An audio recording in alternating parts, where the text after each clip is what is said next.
It's Tuesday night. The feeling's right. It's cow daily. There you have a bite. I can't even believe I went intentional partridge straight away. Well, that was actually an intentional partridge. I just had to, I had to finish the right. What was that? Oh no, you've frozen. I have to do it. So I did it. Are you still there, by the way? Because it's just popped out, your thing. Are you back? Yeah, I'm still here. You froze for a little bit, but it seems to be back to normal now. All right. It's a bit like on my end, it's not very good. Oh really? Oh bugger. Which is nuts, really, because we've just been talking for like 15 minutes before we started this, which is that's ridiculous. Shame. Mine's fine. If you're in the comments now, let me know whether you can hear this all right. Yeah, because it looks absolutely fine now on my end. It just went a bit funny for a couple of seconds. Yeah, your sound's not very good. I don't know why. That's so weird because it's literally just been fine. Your sound and pictures all like skipping. And I see Joanne in the comments. Joanne, could you do us a favor and let us know?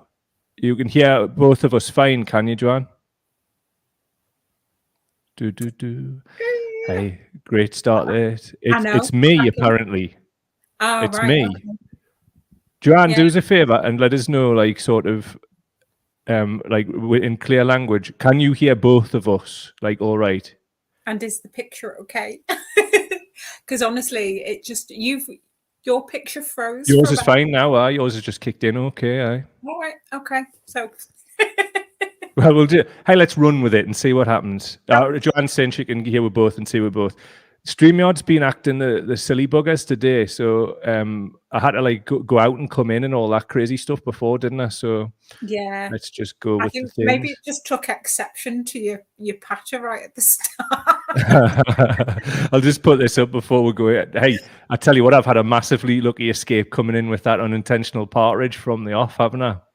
Let's pretend that never happened. I'll just put a quick comment up here. Steve Sin, nice to see you on a level with each other, hearing you both well. Cheers, Steve. I've managed to shrink myself. I'm not a giant anymore. I did have to adjust my my laptop because when we first came on, I noticed it was like that again. Aye, that's cool. Nice one. Kenneth Mulligan, Eric, mate, good to see you. MTC back live stream. You too as well, mate. Nice to see you. Nice to hear from you as well. I'll give you an idea what we're gonna do first, but what we want to do is just give a little mention to somebody who we know, and I think you'll take over as well here, Alice, and help out. So this is Ewan Brown. Alice, do you want to tell a little bit about Ewan? Yeah, Ewan Brown.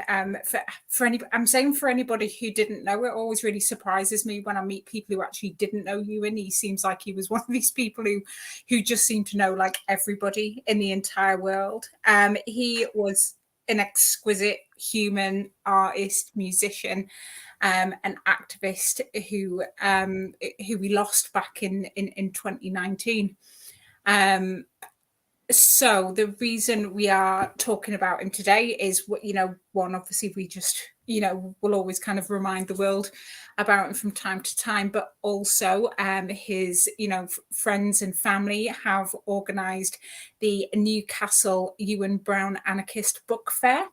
And that is coming up on the 21st of May, 2022. And it's going to be held at the Star and Shadow in Newcastle. This is the second sort of organising of it. It was initially meant to take place back in May 2020, I believe, which didn't go ahead for obvious reasons, as everything in the world was sort of cancelled around that time. So yeah, Ewan's friends and Ewan's family have put in so much to organising this and bringing it back all together. So just really want people to go. It's not really something I think anybody should be missing. It is a book fair, of course. You're going to be able to find books, but it also has loads of things going on, lots of stalls. There's going to be lots of workshops there. as well. Just a few of the ones who are going to be there is Lumpen and the author D. Hunter, who wrote Chav Solidarity. He's doing a workshop there before. Lumpen is a journal for working class writers. They do loads of really good work in getting people who've, never written, but, maybe have a story to tell and getting working class voices heard again. Chav Solidarity really packs a punch. I've read that, and I love it because it really is a sort of very honest and scathing critique on the left and working class communities and their absence, or the way that they're kind of working class communities are viewed in the left, when they're not being over romanticized as some ragged trousered philanthropists. It's, their absence on the council estates and things like that, which is something like we've talked a lot about. There is a workshop on mixed martial arts being run by Newcastle Fight Centre. I believe so. That will be really good. There's going to be a stencil art workshop as well. Ewan himself did a lot of stencil art, and there's lots of, if you walk around sort of Newcastle and Gateshead and other parts in the northeast, there's still a lot of artwork which was done by Ewan, or in tribute to Ewan, by people who knew him around that. So that's a lovely legacy. And there's going to be some bands playing and an anarcho-punk poet, I believe. The other thing I really like when I've been reading about this book fair is how accessible it is as well. Mm-hmm. Ewan was deaf. There is going to be British Sign Language interpreters around the venue, but they've also, made loads of sort of accommodations for people with other medical conditions as well, and that's a really big thing in sort of, in these sorts of spaces, is obviously the lack of accessibility, but they have put so much thought into that, and I just really, really love it. I love what they've done. So yeah, I am excited about it. I've got a bit of a confession, actually. I've never actually been to an anarchist book fair. Part-timer. I know, but this is the thing. I think I've talked about this before. I didn't really, in terms of read hardly any theory when I was younger. I didn't have access to a lot of things. Bar the odd battered copy of Schnooze I used to get off my friend. Man, Schnooze, I remember that. I know, right? And the odd Zine. So it's really nice for me, and things and stuff like that's a lot more accessible to me nowadays. So and a lot of the time, kind of anarchist book fairs, they're always in places far away, that I couldn't get to, London and stuff like that. So this is mint. I'm really, really excited about that. There's going to be one in Newcastle. So everybody should come along. It's definitely. We'll take a few comments. Paul Elliott, 3 years. How are you, man? Exactly, Paul. I know. I was quite shocked when I realised that earlier this afternoon. He follows it up. We'll be bringing my 7-year-old to this, as she loves reading, and A, she loves reading, and B, it's about time she knows about ACAB.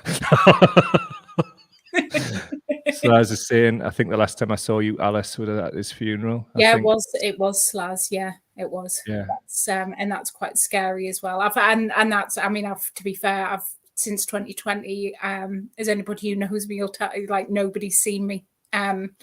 But it's quite scary how quickly that amount of time is gone. It really is. Yeah, it really is. Joanne's saying, share it on the page, Mike, and I'll share. I certainly will.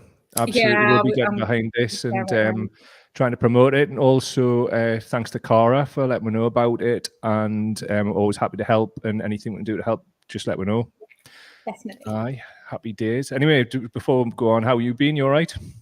I have, yeah. We've actually had sunshine, so it's really weird. I feel like I've been in the land of eternal winter, of just storms and cold and ice, and it's just oh, I can feel the sun on my skin again. It's really amazing, weird. Isn't it? It probably gives you a lift, doesn't it? Definitely, it really does. Actually, I think you don't realise how much until the sun comes out for the first time, and it's just I feel mint. This is great. No, it's been. I mean, the temperature's kind of gone up and down, but it's been really, really nice. It was weirdly hot at the weekend for March, but I think, after that, I know it's probably not for reasons that are good, but I'll take it right now. Seriously, like anything right now, isn't it? Yeah. Anything.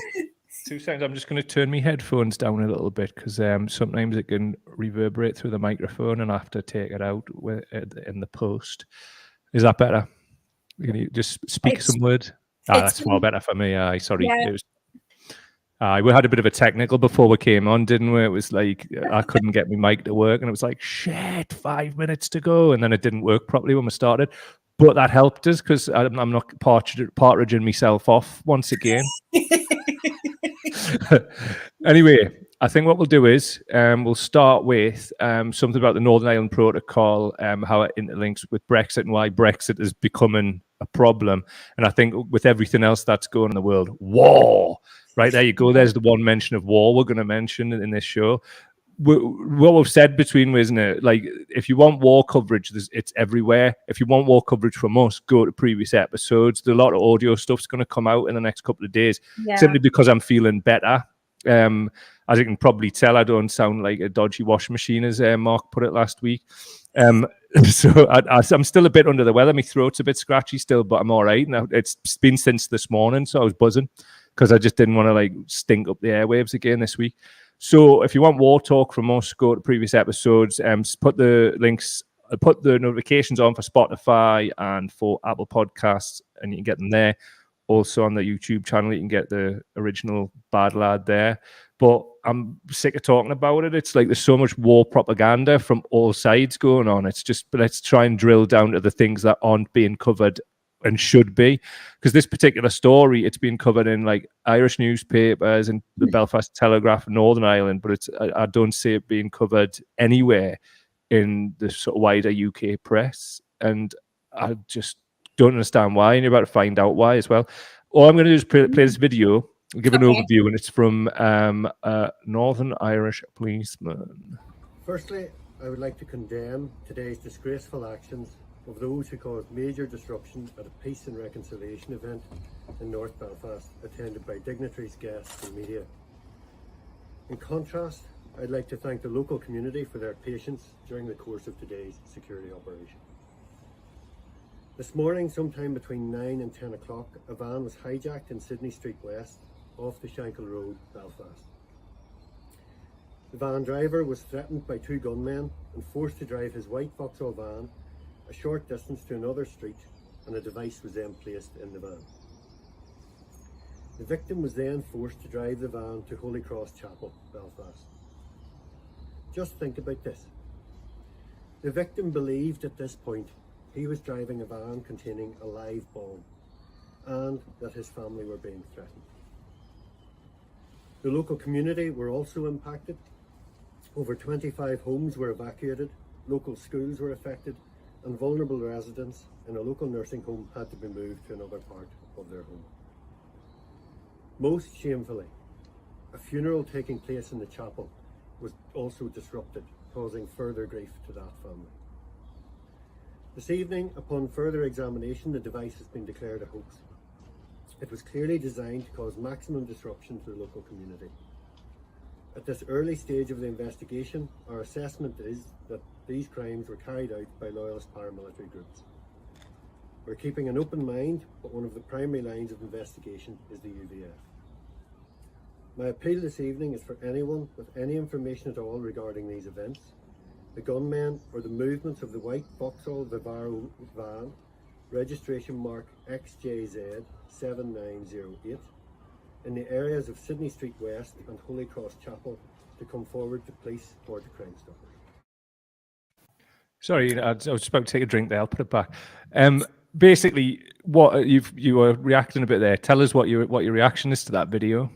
That this is the first I have that like my knowledge of this is what I've just seen there. I have not heard about this at all. Obviously you're aware of this, Mike, for the people who aren't. I have been very much like in a cave for the last week. I've seen hardly any news, just with lots of work on and looking after family members who have COVID at the minute. Indeed, So yeah. my feet haven't touched the ground. So I have kind of not been looking at the news and stuff as much as I normally would.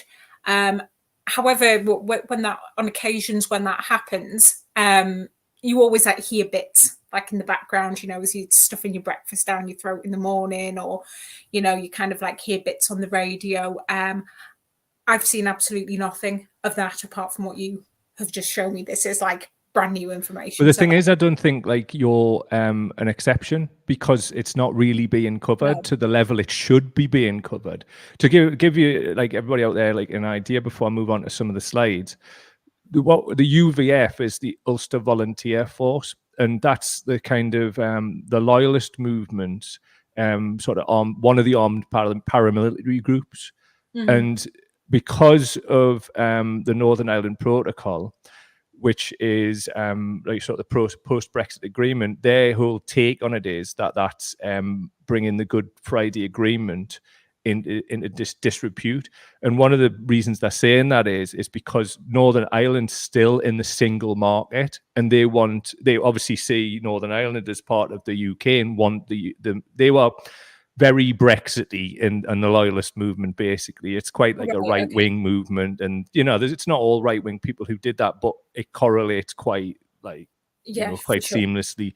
So they've basically like kidnapped a guy, a van driver, told him to drive, and told him that there was a car behind him and they knew where he lived. So if he didn't do this, then they were basically going to shoot him.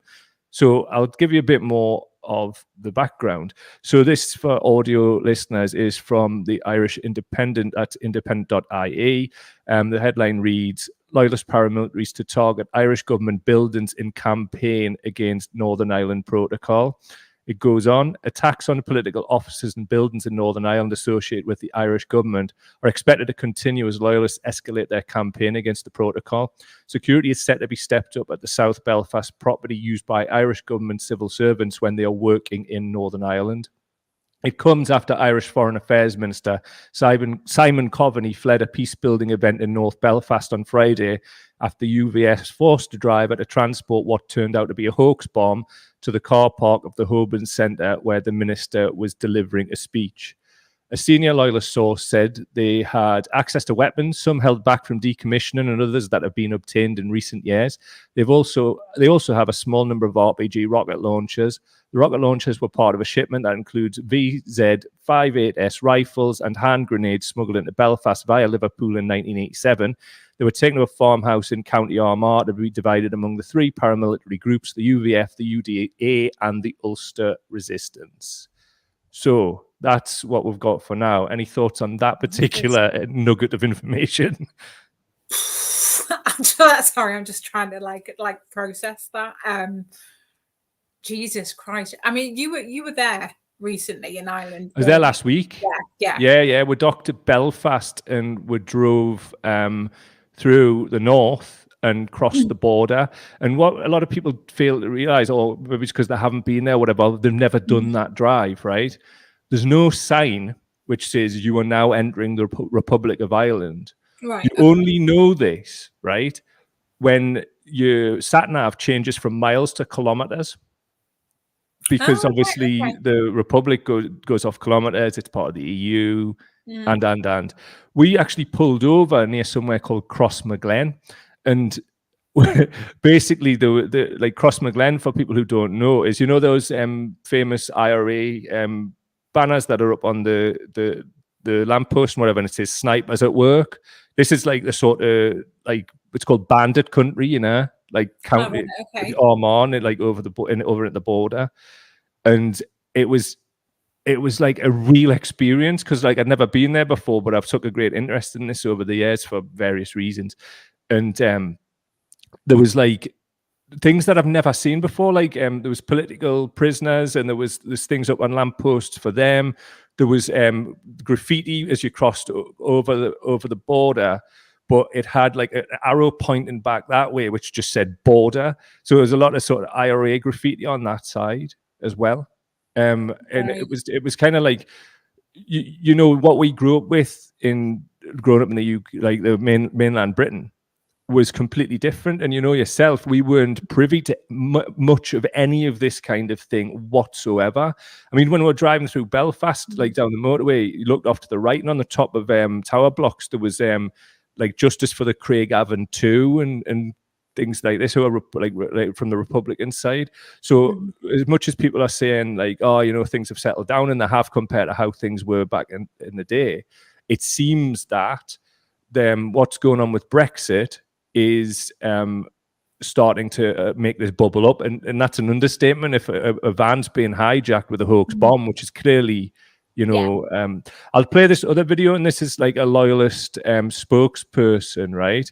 And this was from a couple of years ago when they were talking about like Boris Johnson's deal and things like that. So have a listen to this. If Boris Johnson's deal passes, I think the problem is that the Irish government and the European Union have caved into a threat of nationalist violence. You know, the Prime Minister of the Irish Republic went to the EU and waved about newspaper articles about IRA bombings and said this is what could happen. So there's obviously a danger, and I don't advocate this thinking, but there's obviously a danger that people within loyalism would look at that and say, well, hang on a minute, if it's good enough for the goose, it's good for the gander. And so what he said, that's a lad called Jamie Bryson. He's, I mean, people need to look into him. I mean, I've got my own opinions about him, but we're trying to put a piece together now. But what he said this a couple of years ago. Now, I'm not saying he's like Nostradamus or anything. Some people say that he's very much linked to the, allegedly to the paramilitary movement. Like he's a bit of a mouthpiece for him. You know, like you could possibly say like Jerry Adams on the sort of nationalist side. He said he was never in the IRA, and he was part of like the political side of it, and he was a spokesperson in that way. I'm not saying like Bryson's the same on the other side, but we're trying to, like, you know, if you want to try and understand this from a sort of mainland Britain perspective, where a lot of people don't understand these issues, that's as near as you could possibly, like, you could potentially get with it, right? So was he acting in good faith there? Not sure. And he's been caught out a few times, like not acting in good faith. But given that this was happening, he said this a couple of years ago, and what we've seen just in the last week with this hijacking, I would suggest that, how can I put this? Anyway, I'll move on to the next slide because I don't want to get myself in a bother. You got it when you're covering this. Carry on, seriously. So, this is Bryson himself. Let us be clear. The source of tension in Northern Ireland is the Union subjugating protocol. So by union, he means like the Union of the United Kingdom. You know, that's where unionism and the unionist movement comes from. It follows that the way to lower the temperature is to remove the Union subjugating protocol. So that's what they're advocating for. What would be said on the other side is a matter for conjecture. So also another unionist person here called Ethan Agnew. The point of the anti-protocol rallies is not to derail the Good Friday Agreement. The point of many of the rallies is that many feel that the Good Friday Agreement has already been derailed by the protocol. I see no reason why any leader shouldn't engage with peaceful protest. So I don't know whether he tweeted this before. I actually tweeted this after this hijacking. So potentially been a little bit disingenuous there. Yeah. So a little bit more background information. So it leaves the Northern Ireland the EU single market for goods. That means that goods can flow freely between the Republic of Ireland and Northern Ireland, removing the threat of a hard border. However, goods arriving into Northern Ireland from the rest of the UK are now subject to checks and control, amounting to what is being referred to as an Irish sea border, which is just another name for it in some respects. It's not on the land. Article 16 of the protocol sets out the process for taking unilateral safeguard measures if either the EU or UK concludes that the deal is leading to serious practical problems or causing diversion of trade. So if there was a hard border near Crossmaglen, or where I just crossed over the border in the car just last week, what do you think is going to happen? What do you think the Real IRA or the sort of Republican side, how do you think they would respond to that, given history? Well, given history, this is what I mean. Although I haven't seen much in the news today, when the referendum campaigns were going on, both the Brexit, and the Remain campaigns, this was one of the things that always came up of saying of the concerns of what would happen. You know, that it was basically going to piss all over the Good Friday Agreement, and we're going to see the start of, of conflict again. Yeah. And whenever anybody said that, it was always, oh, Project Fear. That is never going to happen. And to me, this is exactly kind of what a lot of people predicted at the time, and we're horrifyingly starting to see it seep back in again. Of course. And I mean, I'll just tell you what will happen. There'll be, they talk about like the loyalist arms caches. You can guarantee the IRA's still got like things squirreled away. I mean, I remember like Gaddafi in the 80s was like sending them all kinds of stuff over. And I mean, there'll be plenty of that still kicking about, as much as like both sides were saying the decommissioned. I mean, the UVF have admitted to still having stuff, just as we've said earlier there. Yeah. So, I mean, it's not great, and it looks we like knew this already, because we do see, things happening there. Sometimes things will flare up in certain pockets of it. Again, it's not reported much about it here. I mean, it's one of those things I'm kind of trying to, again, really sort of educate myself on, because I think you realise, somebody who kind of grew up in England, you get to a certain point where you realise that everything you were ever told about either Irish politics or Irish history was absolute bollocks. And you've kind of, and I've only started learning that by talking to people with lived experience of being out there, of growing up there themselves. So I think it's I haven't seen it in the news this week, and I'm not at all surprised after hearing that.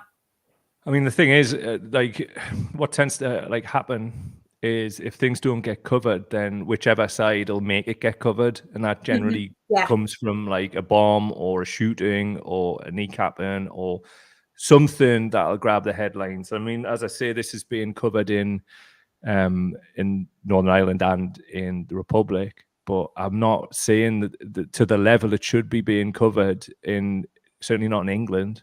So it's a bit troubling, and it's why I wanted to mention this. And I think I'll try and get somebody on, like, for 1 week in the future, or on like a standalone podcast to talk about the intricacies of this, because we probably know a little bit more than most, but we don't know shit at the end of the day. No, I don't. I'll put my hands up to that, and I'm not going to try and bullshit my way talking about Irish politics when I don't. I don't know what I'm talking about, because I know enough. Insulting. I know enough, and I've been researching a lot more for the book. Like, there's a whole like section on the sort of history of British colonialism and how it relates to basically the book and its narrative. So I just think we've got a lot to cover in this show, so that I don't want to go into right now. But I'll take some comments, and there's some interesting ones here. Steve Jackson: Brexit is a breach of the Good Friday Agreement, as it requires a border between those who leave the European Economic Area and those who remain. So if the border is in the sea, that puts Northern Ireland the other side of a border from the rest of the UK. And if the border is between North and South, that divides the island of Ireland. Either way, the Good Friday Agreement is tipped one way or the other. Absolutely spot on, mate. And thanks for being so succinct in that. Betty Whitehead: Martin McGartland was shot dead in Whitley Bay, so it's actually on our doorstep. Quite literally, yes. Really is. Really is. Betty Whitehead, for clarifying, actually, IRA Mo. That's who he was. Yes. So I mean, I remember when when I was a kid, there was like some firebombs went off in the Metro Centre not long after it had been built. And there was also, I think, a hoax, in Bensham, one of those gas installations. I think one there as well. Yeah, so, I used to work in the Metro Centre, and they used to we used to have like evacuation things. They were more drill stuff by the time I was working there, rather than any kind of authentic threat that had been made. But yeah, they often used to do kind of like bomb drills and stuff there. Used to have Irish friends tell me used to get followed about whenever they went into the Metro Centre as well, relentlessly. As soon as they heard the accent, that would be them being kind of tailed by security for the rest of the time in there. Like, Well, it was crazy back then, and I mean, I would hate to think that that's the road that we're going down again, No. but it appears so. And as I said, if like these groups don't get the coverage, they're going to make that happen. And given the state of what's going on all around the world, I mean, I don't think we can I don't think the press can just say, "Oh, well, we're covering all this other stuff." This is an important thing. This could bring down the whole Good Friday Agreement, and.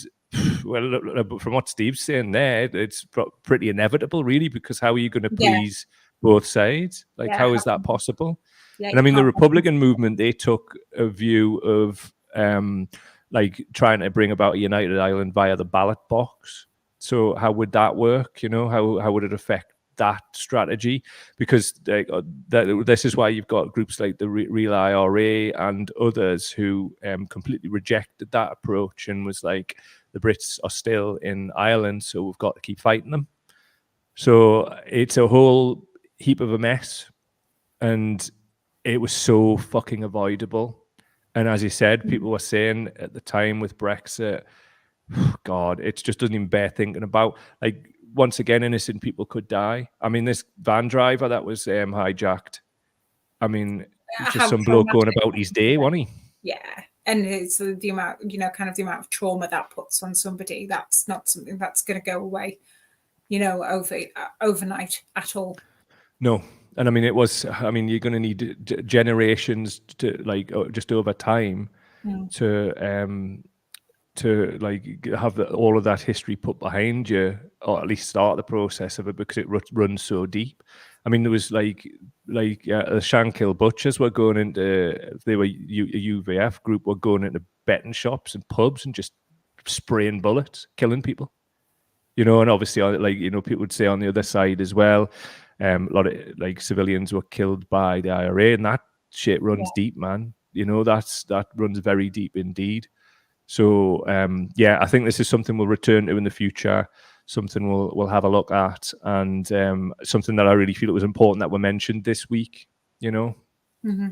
So anyway, let's move on to something else, and that is, well, actually, before we do, please subscribe to the Cow Daily YouTube channel, links in description.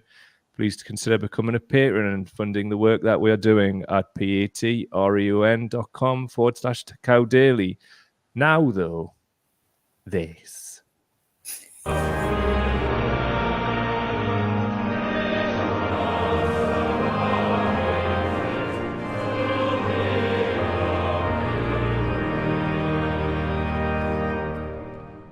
Upon which his gaze was always fixed. Both speculation and common sense. Moreover, nobody would ever doubt his loyalty and deep devotion. Dear me. Right, so there's a lot to unpack there. Well, for audio listeners, that was a clip of the Queen being led into the Prince Philip Memorial by Prince Andrew. And for people who don't know, Prince Andrew's paid off somebody who accused him of sexually assaulting her when she was underage in the territory that she was 17. The legal age limit for sex there was 18. But there's other allegations flying around. He's paying her 12 million, but still claims that he never met her. And that was in a civil case, which for people who don't understand the difference between a civil and a criminal case. Civil cases where somebody who's been victimized can bring a case to get damages. Criminal cases, obviously, where somebody can be sent to the jail. So, thoughts, Alice? I didn't realise that was a memorial for Prince Philip at first. So when they were saying of which his gaze was fixed, I was like, where is this going? I don't really understand and then I clicked to they were actually talking about Prince Philip and not Andrew. I feel that this is, this is a part of, trying to bring Prince Andrew back into public life, and not going to happen. Basically, there he is, leading his mum in and everything like that. It's just, I'm too old and too cynical now. It's it might just look to anybody else look like somebody just walking their mum in, but it's a very all of these things are thought out when the royal family do things like that. Every single detail is thought of, so that's quite a deliberate thing, like having him there on the cameras very subtle. He's not speaking or anything like that, not making any kind of public address or anything, but just kind of having his presence there. Probably part of a series of things I think we'll see. But I don't think it's going to go well for them. I mean, that whole interview that he did, the fact that they thought that was a good idea and that could possibly go well. Nope, not going to happen. No. People will forgive a lot of things, right? But they won't forgive alleged nonsense. It's important to use the word alleged in this particular case, by the way.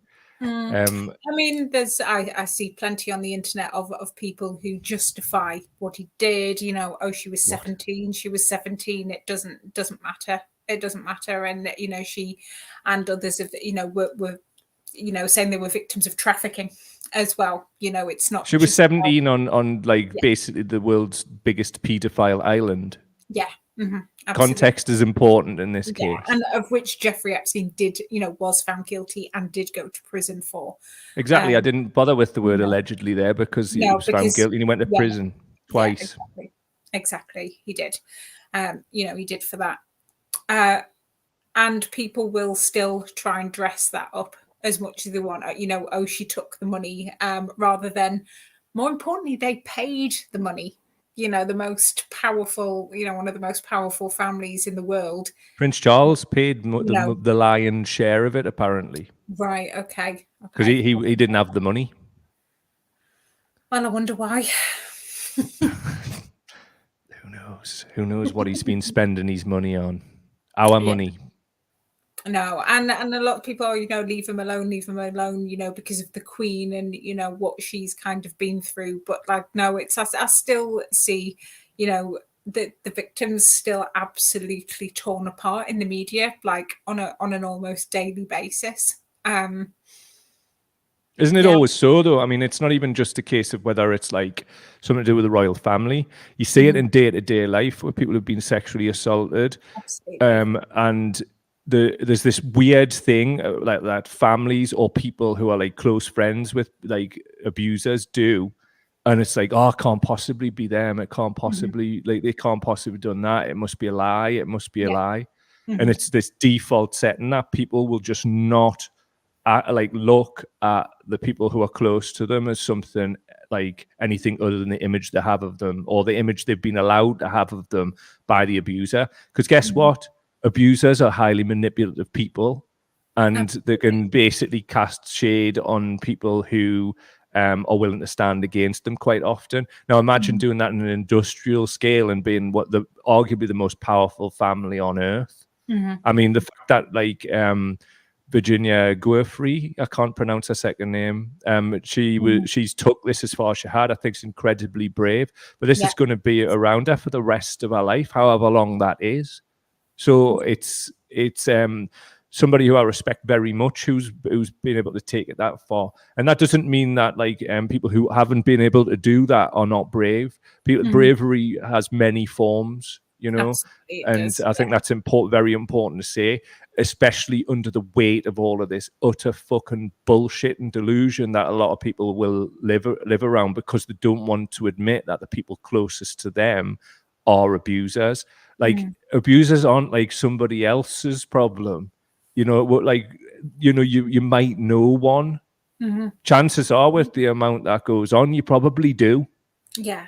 And, you've got to understand, of course, it's hard news to kind of take, you understand why people have difficulty processing it, absolutely, when it's somebody close to them, because you never think that can happen. But it's when we talk about why don't people come forward, it's, for people who've experienced something like that, it's almost like you're damned if you do and you're damned if you don't. You don't say anything. It's well, you should have gone to the police. You should have done that. If it really happened, why wouldn't you have told anybody about it? But when they do, you see even though she's managed to get as far with this case, she has, and others haven't before when they've tried to when they have tried to press charges against their their abuser. They often find they get like very, very publicly attacked and shunned from communities. It's what are you meant to what are you meant to do? No. Exactly. Damned if you do, damned if you don't, quite a lot of the time. And I mean, she brought this case in America.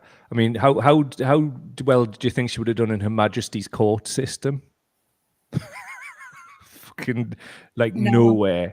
Absolutely nowhere. Even for a civil case as well here, of criminal in a criminal case, not at all having experienced it, over many, many years, with the kind of work I've done. But even a civil case, I would have been highly surprised. I was surprised that it did in America, actually.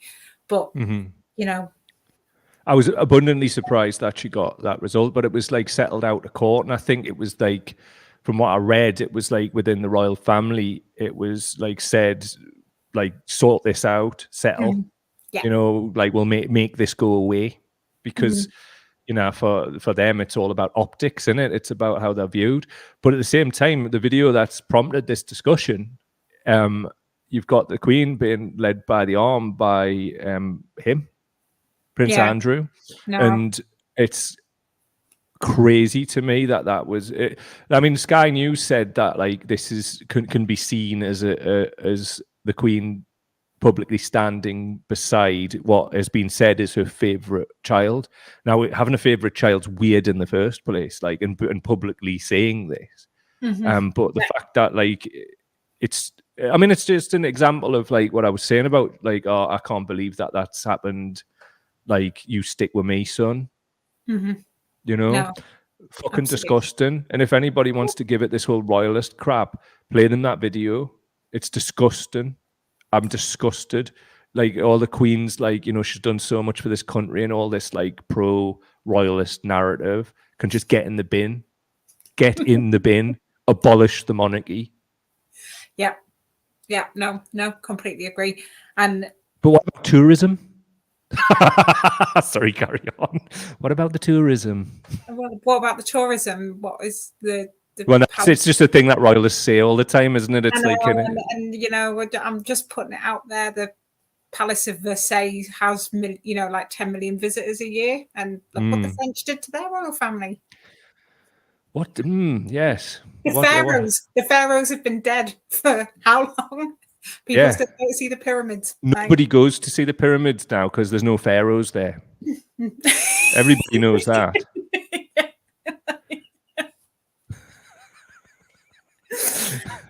But no, I personally think I wouldn't be surprised if it all fell apart once the Queen passes away anyway, but we'll see. Hopefully it will, because let's have it right. There's too much of this simping for people who were just basically born into a bit of luck. That's all it is. It's an accident of birth, and it's all about symbolism, isn't it? It's an accident of inbreeding. Well, I mean, people say you're not one shag away from the Queen for a reason, isn't it? Yeah, kind of killing all the Puas and kind of having battles and stuff to win a throne in the first place, and then just like hundreds and hundreds of arranged marriages and inbreeding to make sure that it stays within that family. Like, it's just weird. I've got to put this comment up. Guy Roberts, I think he should be cut loose. Imagine that, Daphne, trying to live on universal credit with dark justice hiding bricks through his windows.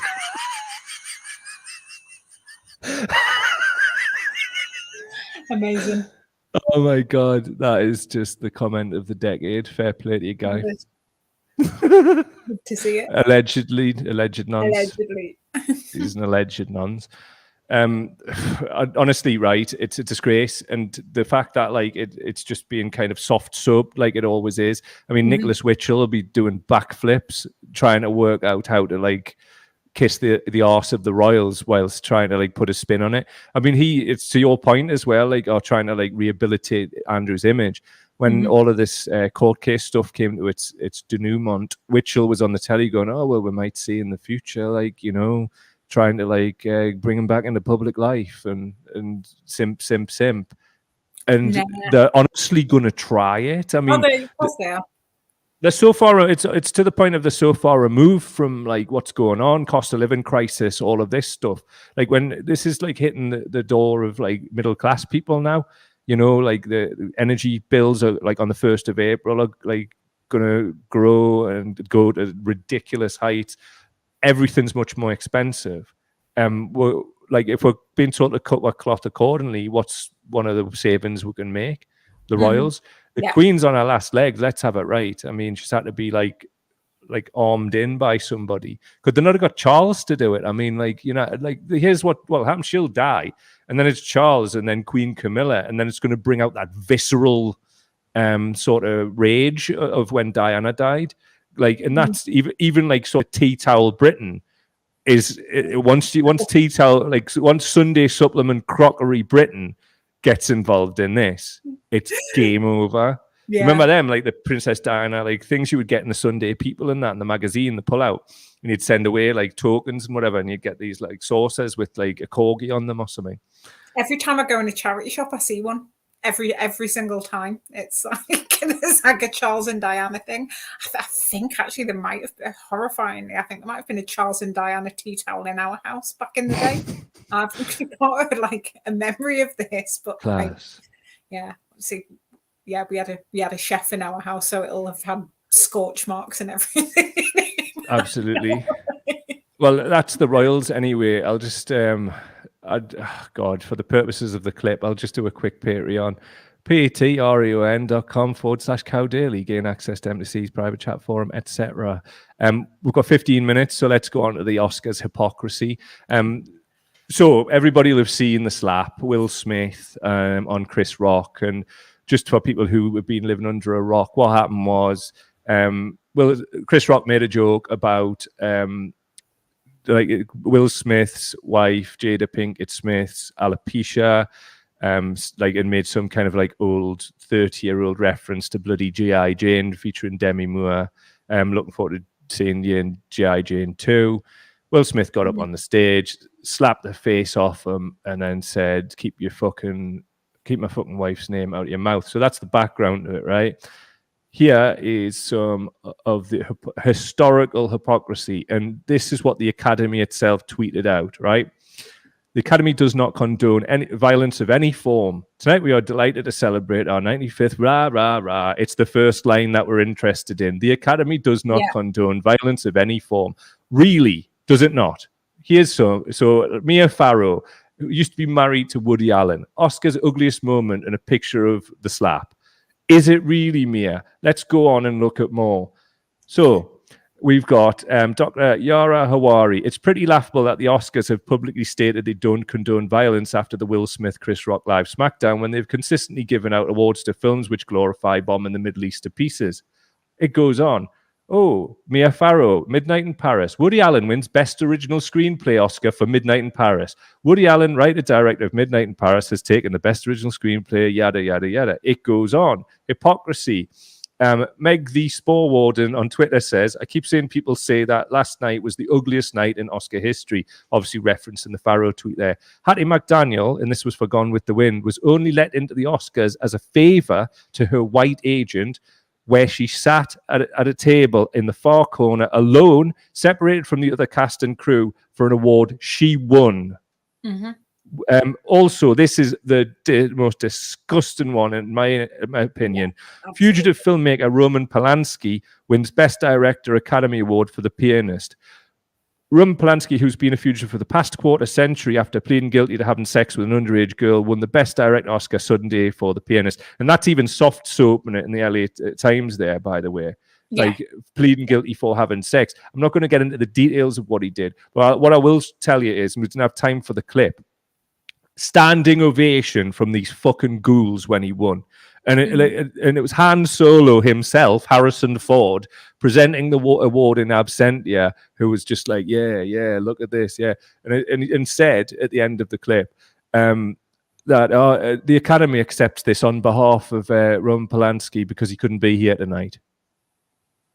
So this is like the worst night in like this slap from Will Absolutely. Smith, was It's it? awful. It's the worst. Now, I'll bring you in at this point, but there's a couple more that we will put forward in a minute. What do you think of all this naughty shit?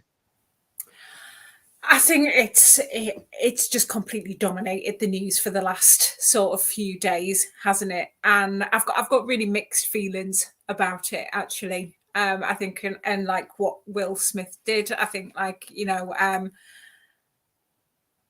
on one hand you can say, oh, you can maybe understand, kind of in defending his wife. I just think it's one of those ones where nobody comes out of it looking particularly good. What I haven't heard much about is actually kind of what Jada Pinkett Smith made of all of this, because she was the one who, let's face it, she, and I'm not particularly a fan of hers either, but, she was there being publicly ridiculed by Chris Rock. Because and the GI Jane thing, if you kind of read any accounts of particularly women who suffer with alopecia, it's just them being subjected to the same joke again and again and again, and it's decades old now. I actually think Chris Rock looked more disconcerted by the look she gave him than he did by Will Smith. You could see he was like, because she kind of like, glares at him, and then she sort of like rolls her eyes a bit, and you can see he's a bit like, ugh. And then he's like, oh, that was a nice one. That was a nice one. But then like Will Smith gets up there. I mean, Will Smith, let's have it right. He hits people like I hit people in dreams. Slow motion T-Rex. It was just like, and that is, that's confirmed, I think, by Chris Rock's reaction. He's just kind of like, you can see he's like a little bit shocked, but then he's just like, wow. And then he says that it's, was the greatest moment in television, like afterwards. Yeah, you think like kind of getting up and like smacking somebody in the middle of the stage isn't great, but how many times do we see this happening? And it doesn't matter who they are, where people, are being publicly targeted, and then people are like, oh, it's a joke. But actually, no, it's not that funny. And like, it's down to a medical condition that she has. I think it's really funny, kind of seeing sort of liberal Hollywood going from 1 minute to, going, oh, Black Lives Matter and, kind of disproportionate treatment in the justice system, to Will Smith needs to go to prison for what he could have killed him. Like, no, he couldn't. Oh man, Judd Apatow was like, Judd Apatow said it. What a dickhead. Yeah. It's like, no, that wouldn't have killed anybody. Do you not remember when Bjork attacked a reporter in the 90s for getting to a kid? Like, I mean, she literally piled on her, and it took like 4 grown men to get her off, and she's like 3 foot high because she just wouldn't stop hitting her. It was like kind of like that was maybe a bit, you can kind of say that was a fight, but that wasn't. I've seen people saying the whole, it was staged, and I don't believe that. I've got no reason to, but I can, from watching the clip, you can kind of understand why people have drawn that conclusion, because it's just a bit weird the way he does it, because he looks like he's laughing at the joke at first as well. Like, Chris Rock says it, and it looks like Will Smith is laughing, and then you see kind of Jada Pinkett Smith kind of go, oof. Like, and then that's when it all kicks off. Totally, and I think a lot of this sort of like, every award ceremony, or a lot of them at least now, are like some kind of like roast. Mm-hmm. And I think that was like, it was funny at first because it was like pop the balloon of these pompous shitbag ceremonies, but for me, like I got up, I was awake really early that morning, so I'd picked up on the clip, and I was like, saw Will Smith trending. I was like, oh, the Oscars were on, because I wouldn't have even known if otherwise. So I clicked on the clip, and I saw it without seeing any reaction, and I was like, oh, he smacked the shit out of him. Look at that. And my first reaction to the joke before I even knew about the slap was, Oh God, man, that's so hackneyed. It's just bullshit. And like, why on earth would you want to point that out? Because she has talked about it as like it being a hurtful thing to her. You know what I mean? And I mean, I'm not saying like, oh well, she gets a free pass because she's some kind of like rich Hollywood person or whatever. But like alopecia, like it's generally triggered by stress. Now, she's been quite open about like the open marriage that they have, and you can have your own opinions about whether that's like a thing or not. That's not what we're here to discuss. But like they've been horror bagged for it, you know. Like what tends to happen is the woman's cast as a slut and the man's cast as a cook or like a cuckold. If people don't know what it is, like, you know, he's like he's sitting there in the corner watching his wife get fucked or something. Now, if that's your king, whatever, it's not for me. But nobody's saying that that's what he's actually done. You know, but like that's the backstory to a lot of it. Also in 2016, the boycotted it, and Chris Rock presented that one, and he'd absolutely rinsed them and referenced them like throughout when they weren't there. So I don't think for 1 minute it was just about this one thing. But at the same time, put yourself in the picture of this. You could be like at home with your partner, and then there's somebody like up there on stage mugging your partner off in front of an audience of like millions of people on a global level. And like in the midst of all of that, you don't know what's going on in the house. You don't know how much she's cried about this. I would imagine she would have cried.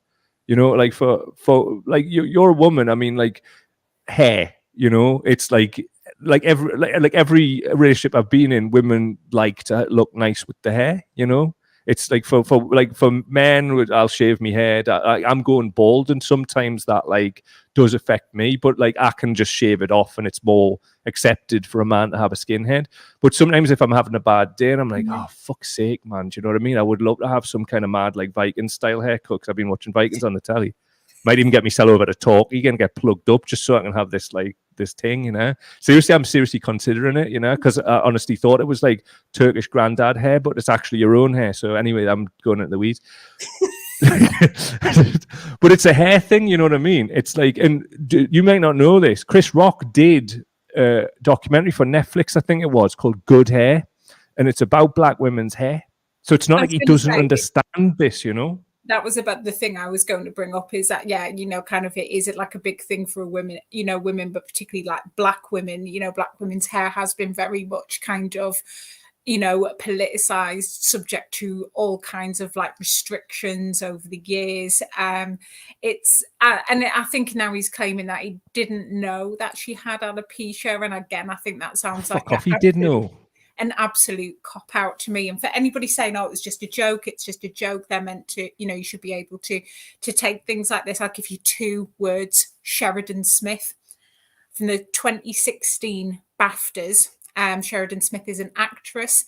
Listen to her account of what happened there. Now, she had she basically just pulled out of a theatre show, Funny Girl, she was starring in at the time, and it was put down as technical difficulties. There was like reports that she was slurring her words on stage and stuff and things like that. And at the 2016 BAFTAs, I think she was there as well. Graham Norton got up on stage and said, you know, we like to celebrate with a, you know, with a few drinks, or as we like to cut a few glasses of technical difficulties. Obviously, and implying that she was an alcoholic, and that's what the rumours were at the time, that she had an alcohol problem, and she was turning up on stage pissed. Now, she's talked about that recently, and it's absolutely heartbreaking, and that nearly killed her.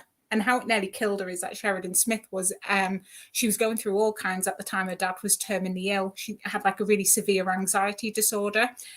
She'd become addicted to her medication, which I think like caused the slurring as well. And then she'd pulled out of the show. And she said, you know, she sat there and there's people, you know, who you've worked with or people who you would like to work with in the future.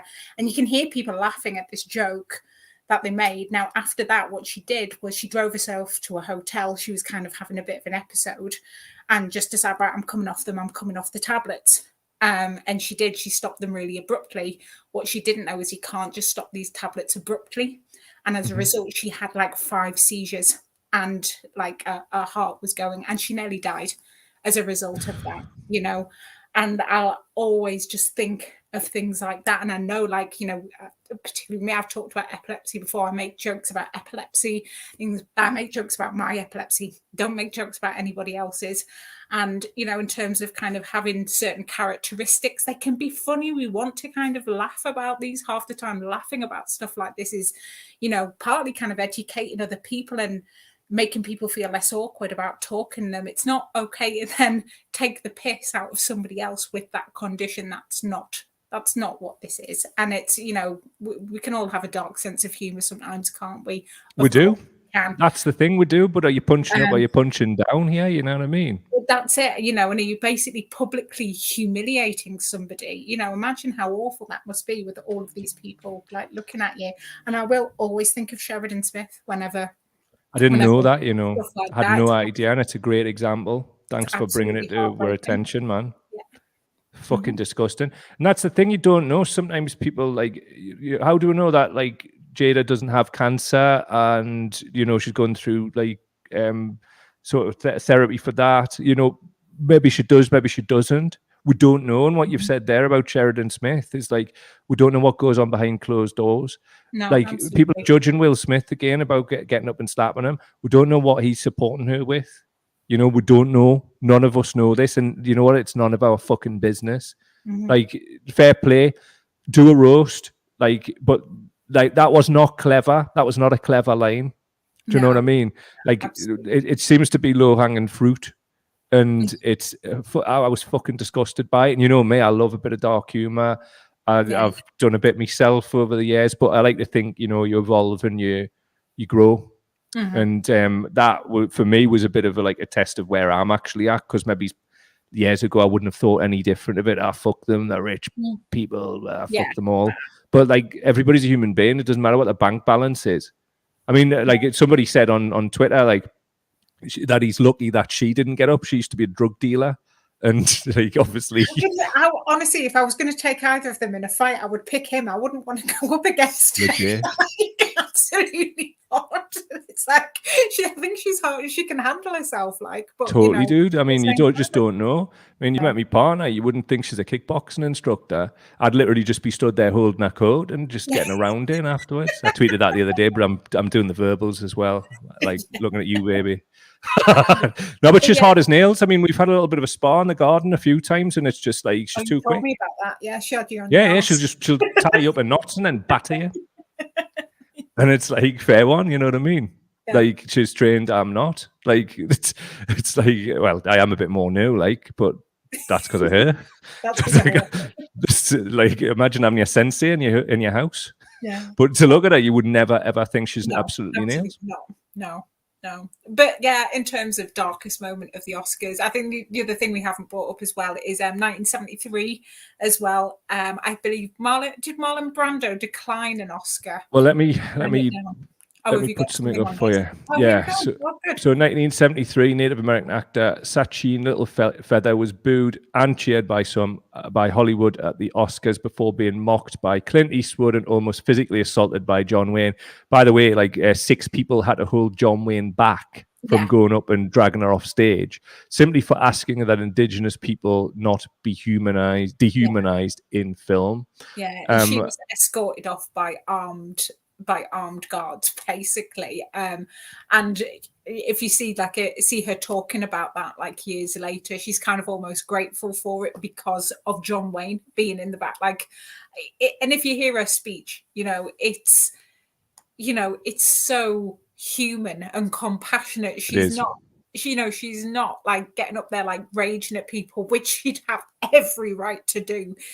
She's literally just saying, like, can we think about the way we, kind of portray, our people, and can we all like live in harmony, living in harmony together for the future? And then, and then that happens, and then you see Clint Eastwood come up like afterwards, like completely like taking the piss out of her. Like, oh, he's a shitbag. I watched it today, but I just thought I don't think we'd get it up for copyright reasons, so I just didn't put it up. It's fine, and it's available to watch if anybody. Yeah, you can find it, no problem. He's fuck Clint Eastwood. He's a shitbag.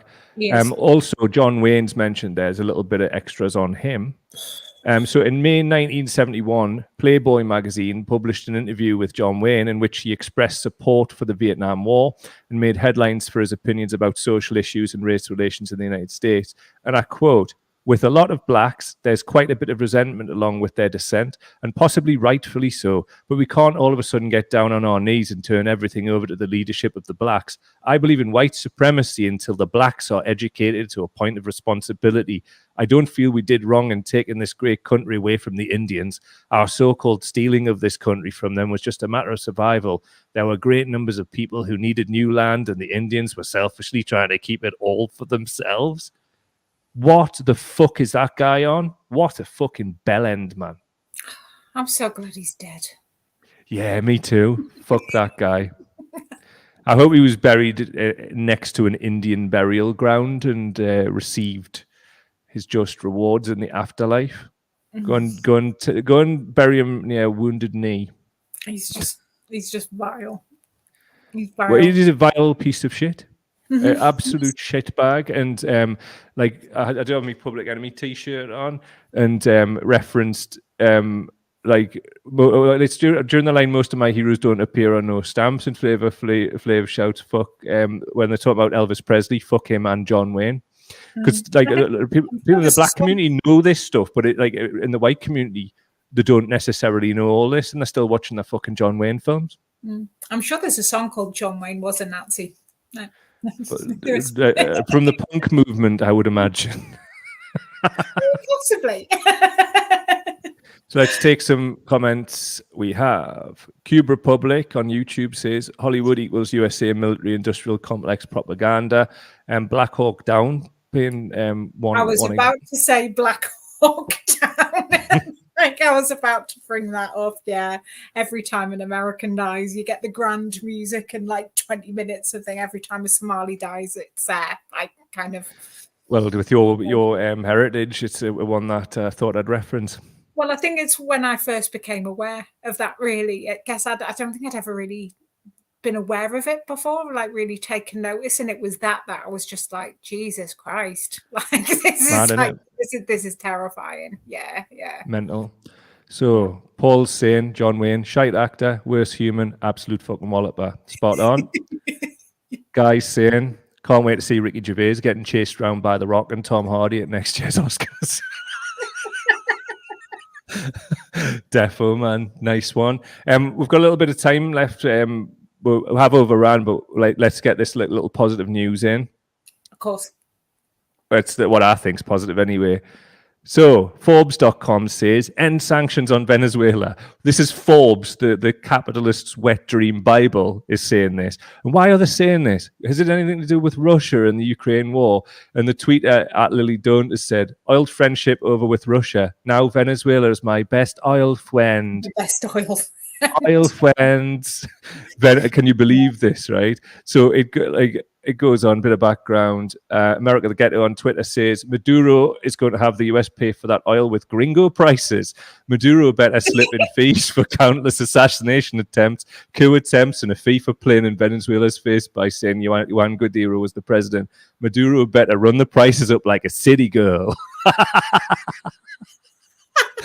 Totally. Seriously, Venezuela having them over a barrel. People who don't know about the sort of the history behind it, look into the CIA's involvement in Latin America and South America. Yeah. Look into something called the School of the Americas, and then work back to the present day. It'll blow your mind. Two rights. Yeah. But I consider this to be positive news because, oil does grease the wheels of the global financial system. And it's amazing what happens. Hostages suddenly get released. Mad, isn't it? How on earth is this occurring? Mm-hmm. So the top and bottom of it is we've run out of time. And we could have done so much more once again. So go to the patreon.com/Cow Daily and help us do this more often and produce more and all of that good stuff. Also, check out the Newcastle Ewan Brown Anarchist Fair. Links will be in the description of all of the clips and everything else that comes out for this. Please, if you're in the Newcastle area or even beyond, go and support that. Ewan was a beautiful individual, and like if you walk around Newcastle, you probably still see the stickers that he put up from various like anarchist philosophers, like on lampposts all over the place. Absolutely prolific. I've still got like, after honestly, I think I've got this like enchanted pile that Ewan gave me for ages. It just doesn't seem to go down. And like on my route to work, I would often see like kind of lots of sort of like far right stickers and like kind of conspiracy stuff. So I used to like always carry them in my bag and just like whack them up. And I swear to God, it doesn't go down. I love it. There's something magical about it. So Definitely. yeah, they do still keep appearing around the city. I think lots of us still have them. Yeah, rest in peace, man. Like, and again, please go to the Newcastle Ewan Brown Anarchist Book Fair. You might even see Alice there. Who knows? If I'm in the area, which I'm not sure if I will be, I'll be going as well. And some of you won't want to see me there. Let me tell you. But I might be going. See you there. Loved it again. Thanks, and also thanks. I know how busy you've been lately, and you've got back and you've smashed out the park once again. Go and have a much needed cup of tea and a chocolate biscuit. You know what I mean, or even some food. I don't even know if you've managed any yet. No, I did manage to eat, but I think a cup of tea is due, definitely. Defo, man, defo. Thanks to everybody for all of your contributions in the comments as well. Much appreciated. Also, thank you to all the patrons for helping us do what we do. I'm hopefully better now, so let's fucking go. You know what I mean? Seriously, how unjust was it? Like, what they've been calling it is the super cold. Like, it wasn't just me going, oh, this is the worst cold ever. It's literally because we've not been getting all the antibodies from picking up little bits of cold here and there, and it's just like whammoed people. So there's quite a lot of people who've just been smashed to bits by it. I mean, I'm still gravel-throated, but my sinuses and everything have got better. So wear a mask, wear an FFP2 mask. If you're not out there wearing a mask, wear one. Like, it's not just about COVID, dudes.